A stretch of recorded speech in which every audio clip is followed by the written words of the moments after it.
Hello and welcome to this week's VR Vertigo. So, today's question is, what is peak VR gaming? Well, on the console it could be Forza Horizon, Microsoft Flight Simulator, Resident Evil, or Hitman. And what would be peak VR gaming on a PC, I hear you cry? Well, it's Star Citizen, isn't it? There's nothing else that comes close. I want to spend my life in Star Citizen. All of you people screaming at the screen now with other game names, you can all just go yourselves. Frankly, it's Star Citizen. And if I ever buy a PC, because, well, the way things are right now, it'll be to play Star Citizen in VR. Yep. Is that sad? Or is peak gaming something else? Is it all about graphical fidelity? Is it all about storyline? Is it all about playability? Well, isn't it a bit of all of the above? Which brings me neatly to Assassin's Creed, the first game. Nearly 20 years old now, as we look back. I played it when it came out, and wow, what a game. And I'm sure I've said this before. At the time, I thought, wouldn't this be incredible in VR? To inhabit that world that was so lovingly recreated by the developers would have been a massive treat. But no, what did we get nearly 20 years later? Assassin's Creed Mirage. I'll say that again. We got Assassin's Creed Mirage. Rather than go back and develop a near 20-year-old game, which was highly lauded at the time of its release, they gave us, I'm going to say it again, Assassin's Creed Mirage. Is this rank stupidity something only I see, or do other people see it also? Assassin's Creed had everything that you wanted. A great storyline, good graphics, and not great playability, it has to be said. The combat was a bit hit and miss at the best of times. But we will forgive much for a good storyline. A peak game of any description should have these three elements attached to it. Good or great graphics, good or great storyline, good or great playability. If you have anything in the good or great sections of those three elements, then you've got yourself a winner. And Assassin's Creed had that. For the time, I was blown away by the graphics. I was certainly blown away by the storyline. I thought it was great. But the playability? It was problematic, patchy. Any way you choose to describe it, you forgave it.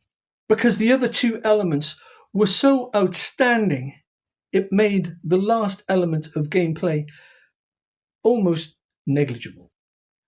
So why are games companies, game developers not delving into their back catalogue? It is, after all, and I've said it many times at this point, an absolute no-brainer. I've got a list of games that, in my opinion, would make an incredible list of reboots. And I know I'm not alone in this. Many other commentators have said the same thing. Any of the Rainbow Six series would be great to revisit. Assassin's Creed, the one I've just already mentioned. Others on the list are as follows. Halo series, the Tomb Raider series, Splinter Cell series, Soul Reaver, Half-Life, Far Cry, Gears of War, Call of Duty, Fear. I could go on. What do all these games have in common? Great stories. We've all played games that graphically might not be up to much, but if the story's good, they stay with you. And you return to that game. And you might lament whilst playing about how it would be nice to have better graphics, but really, truthfully, it doesn't really matter that much.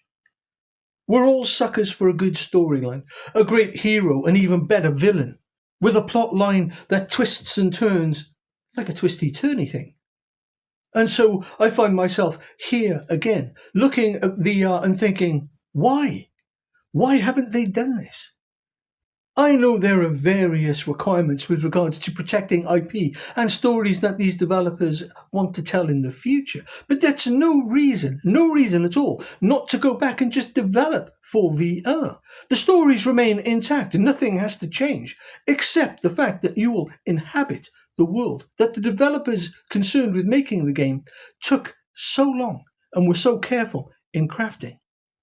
Surely it's time these game developers saw that porting for VR is the ultimate tribute and honour to their creative endeavours. And to inhabit the game that they took so long to build, well, is the cherry on top. At this point, it's so staggering that game developers haven't gone back to their back catalogues. One is starting to think that there's something going on. There have been discussions behind closed doors that developers have said, no, whatever we do, we can't let VR take off because it's just too difficult. There are reasons why many modern games won't find their VR ports anytime soon, especially in the console arena. They're just too graphics heavy. And already we've seen in VR headset development much magic and science taking place in order to mitigate those difficulties. And we as VR gamers are finding that having our cake and eating it is proving difficult. Hence, my clarion call to all the game developers to start looking backwards to enable going forwards. It beggars belief that this is being left to private third parties to develop VR versions of flat screen games on Steam. The excitement that's being generated is palpable. The only thing holding us back now is the industry that can benefit from VR. And if I could reach through the screen and slap Todd Howard across the face and scream, "Wake up, fella! It's happening all around you, but you can't quite see it, can you?" then I would. And then I'd hug the little man and tell him I didn't mean it, give him a kiss on the cheek, and tuck him up in bed with a nice little lollipop. Was that a bit too weird? That was a bit too weird, wasn't it? VR is peak gaming, but it's a curious thing. It demands from its users crystal clear and sharp images through the headset. However, those images themselves don't have to have the greatest fidelity. As I've just said, playing a game that's 20 years old, but playing it clearly and sharply through the headset is all that's required. I mentioned briefly earlier the Rainbow Six series. Any of the games in that lineup would be great. Specifically, in fact, Rainbow Six Vegas. What a great game that was. Admittedly, the graphics could do with a bit of a spritz, but what a game to play. Who wouldn't want to play that? The Splinter Cell series, another Tom Clancy offering. Who wouldn't want to play that in VR properly, correctly? They're great storylines, proper espionage, with great voice acting from all the cast, including, of course, the inimitable Michael Ironside. But VR users are champing at the bit. They can't get enough, and they can't get it quickly enough. We've got a problem with shovelware, of course, but so does flat screen gaming. And what we need are these old stories brought back to life in order to fulfill the thirst that VR is currently experiencing. The private individuals who are currently modding for Steam are filling a gap that, frankly, the AAA studios should be filling themselves. And it's a stain upon them that they're not. And it's long past due now that AAA game developers had their own VR development departments. Or, at the very least, employ these Steam modders to do the job that they're too cheap to do themselves. VR is the future. And despite the comment that I had from a very nice chap on one of my previous videos, I don't think it is dead. Certainly not yet. Historically, the only reason we see technology die is because it's been superseded. And VR is the supersedence of flat screen gaming. So I say to everybody out there watching, and to those people who've been kind enough to comment, VR is here to stay. It's where everything is heading.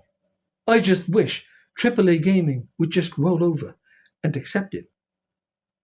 Do let me know what you think in the comments below. Do like, subscribe and share. It really would help the channel. And until next time, bye-bye.